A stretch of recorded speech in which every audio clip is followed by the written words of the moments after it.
Breaking news, fam. Nintendo just patented Italians. I'm sorry, my 0.9% Italian fams. I loved you all like a brother, but it's time to say goodbye. You no longer belong in this world.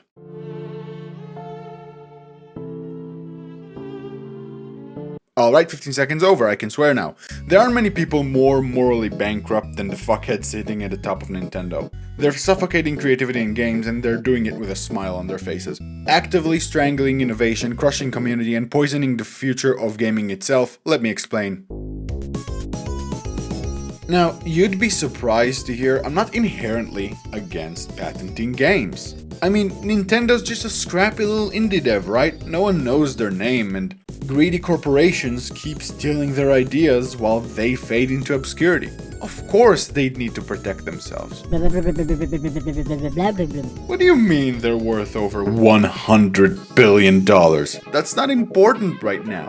It's not like they're widely recognized as the pioneers of gaming industry, own the highest grossing franchise of all time, and have a legal team that treats the colors red and white like sacred property. No, they're not that successful just yet. Oh wait, they are! What Nintendo's doing is the equivalent of what if Ford had patented round wheels and sued every other car company that used them. That's what Nintendo does, but with summoning and building mechanics. Patents were supposed to protect creators, especially ones that hadn't made their mark just yet, to give them space to develop ideas without getting instantly ripped off by a more successful competitor. But now that's just an excuse they use to hide the fact they hate competition and love money more than they love games or the future of gaming.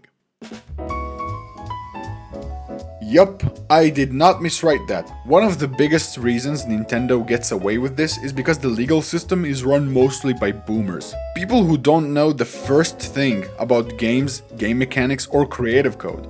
And Nintendo knows that. They weaponize that ignorance. Because, let's be real, there's no way they'd get away with half this bullshit if we had a lawmaker or a judge who actually plays games.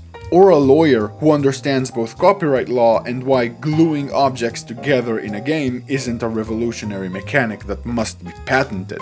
They file vague patents, they strike mods and fan games, they stretch copyright into absurdity, and most courts just nod along because it sounds like brand protection. Nintendo are exploiting the fact that the law hasn't caught up with reality and what it means to protect a brand in the digital sense. People grow through competition, and when companies kill that competition, they're not just being greedy, they make it harder for people to grow. Without different voices trying new things, we don't get progress, we get stagnation. Nintendo gains profits, sure, but the long-term cost is that thousands of brilliant minds that could have actually advanced gaming or made a difference get silenced. Some of these people could have made the next big thing, the next genre, the next movement. But now we'll never know because of the pile of dog shit that is Nintendo's upper management.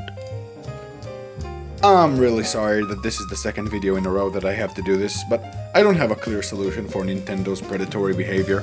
What we can do is support the devs who do build in public, who do release tools, who do believe that games belong to everyone. Nintendo isn't going to stop. They don't need your money, they have too much of it, and they're gonna keep getting it. What we can do is make them remember why we cared about them in the first place.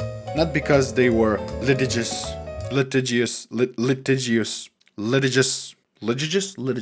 Not because they owned Mario, but because they made magic, and still can due to their brilliant minds still working there. That's all I wanted to say. Thank you for watching, and as always, have a pleasant day.